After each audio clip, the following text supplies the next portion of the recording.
Olá! Trago hoje na saleta de leitura uma sugestão para aqueles que gostam de ler sobre educação. É o livro Pedagogia do Encontro, da autoria de Gabriel Périssé, Factache Editora. Gabriel Périssé é pós-doutor em Filosofia e História da Educação pela Unicamp, doutor em Filosofia da Educação pela USP e mestre em Literatura Brasileira pela USP. Em sua tese de doutorado, estuda a obra de Alfonso López Quintas, que fundou na Espanha a Escuela de Pensamento e Criatividade, projeto educativo baseado em princípios fundamentais como o poder criador da linguagem, do encontro e dos valores humanizadores.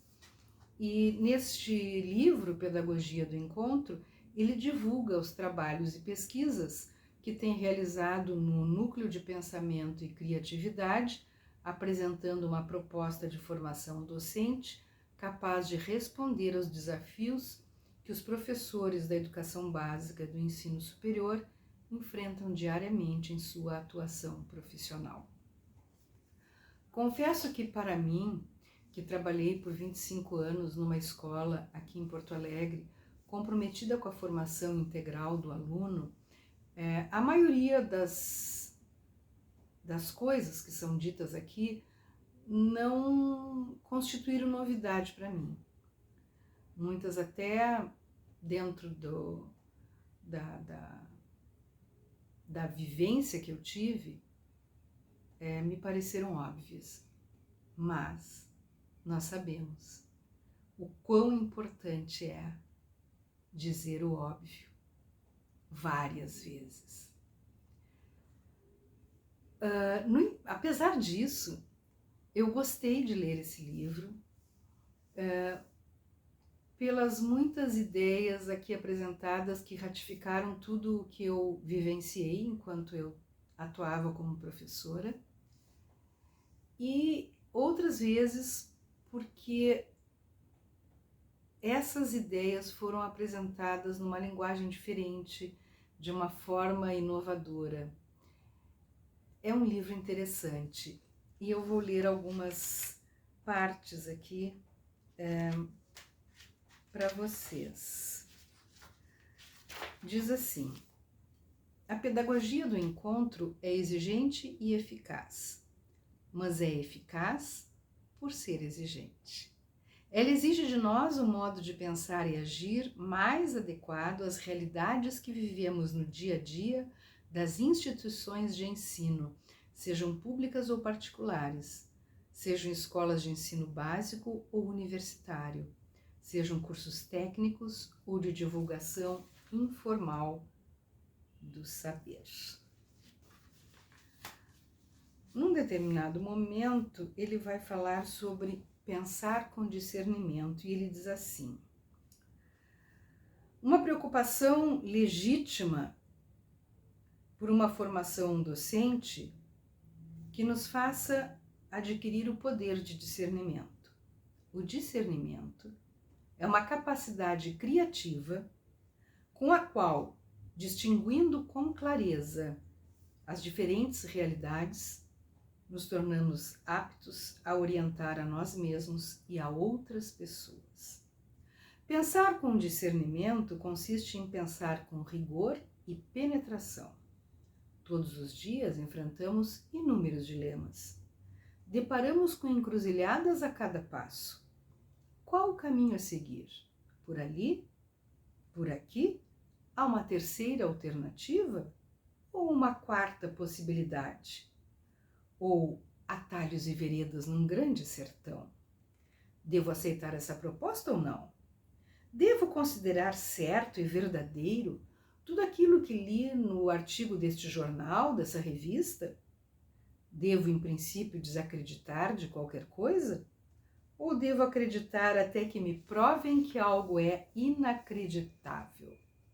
Pensar com rigor não é pensar com rigidez ou medo, ao contrário. Precisamos ter flexibilidade mental e disponibilidade corajosa para que nossas ações e posicionamentos sejam adequados com relação às flutuações, turbulências e ambiguidades da vida. Esse pensamento rigoroso se realiza, por exemplo, na escolha das palavras mais convenientes para situações determinadas. Falando nisso de discernimentos nas palavras, ele então vai nos falar sobre a diferença entre tolerância e concordância. E para isso ele chama Paulo Freire, citando um trechinho dele que diz o seguinte: a tolerância genuína não exige de mim que concorde com aquele ou aquela a quem tolero.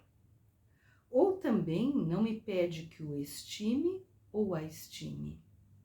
O que a tolerância autêntica exige de mim é que respeite o diferente, seus sonhos, suas ideias, suas opções, seus gostos, e que não o negue só porque é diferente. Como ele utilizou a palavra respeito, ele então vai dizer para nós qual a origem do verbo respeitar. E diz assim: o verbo respeitar vem do latim respicere, que significa olhar com especial atenção. Quem respeita está atento, observa bem o que tem diante de si, examina as aparências com todo rigor, pois sabe que as aparências não enganam. Somos nós que podemos nos enganar perante o que aparece aos nossos olhos, ou perante determinadas palavras que ouvimos ou lemos. Uma pessoa diz que tolera opiniões divergentes. Tolerar é uma virtude social importantíssima. É consentir, é sentir com o outro, abrir espaços de aceitação mútua. Mas tolerar não inclui a concordância. Educar para a paz, ensinar às pessoas a possibilidade de haver discordância e convivência num mesmo grupo, numa mesma família, numa mesma empresa. É o que desejamos como cidadãos e seres humanos, criar um campo de ajuda mútua, mesmo que não compartilhemos algumas opiniões, mesmo que defendamos visões de mundo diferentes das que outras pessoas defendem. A tolerância deve, portanto, basear-se na compreensão objetiva, na reflexão aprofundada, no discernimento, no pensamento rigoroso, e que saibamos formular perguntas relevantes e expressar nossas ideias com lucidez e de modo mais convincente. Professores que sabem garantir as boas regras de um diálogo respeitoso estão ensinando a seus alunos que não é impossível viver com pessoas diferentes, que aprender com opiniões contrárias é gesto civilizado e caminho para a sabedoria, e que não é absurdo, enfim, apostar numa vida social e política a favor de um mundo melhor. Depois ele traz um conceito que eu não conhecia, que é o analfabetismo existencial. E ele diz assim: ler e escrever são ações análogas a entender e agir. Ler um texto corresponderia a saber interpretar a vida. Escrever corresponderia a saber viver. O analfabetismo existencial, acompanhando essas analogias, se verifica quando a pessoa não compreende sua própria dignidade e grandeza, não detecta as inúmeras possibilidades e capacidades que possui como existente humano. Muitos repetem o chavão: política não se discute, religião não se discute, gosto musical, literário, artístico e etc. não se discute, pontos de vistas não se discutem, futebol não se discute, embora aqui seja diferente, porque o que mais se discute no Brasil é futebol. Enfim, multiplicam-se os territórios proibidos ao pensamento e à discussão inteligente.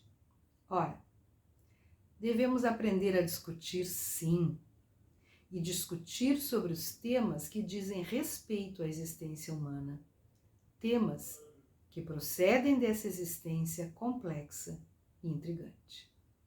Despreparado para conversar sobre muitos e importantes temas, o analfabeto existencial não sabe ler a si mesmo, não compreende o texto da sua presença no contexto da sociedade e no mundo, torna-se, em muitos aspectos, uma pessoa indiferente e insensível e acaba se tornando vítima perfeita dos espertos manipuladores. E para concluir, o que é a glória para um professor? Diz ele, para além dos PCN,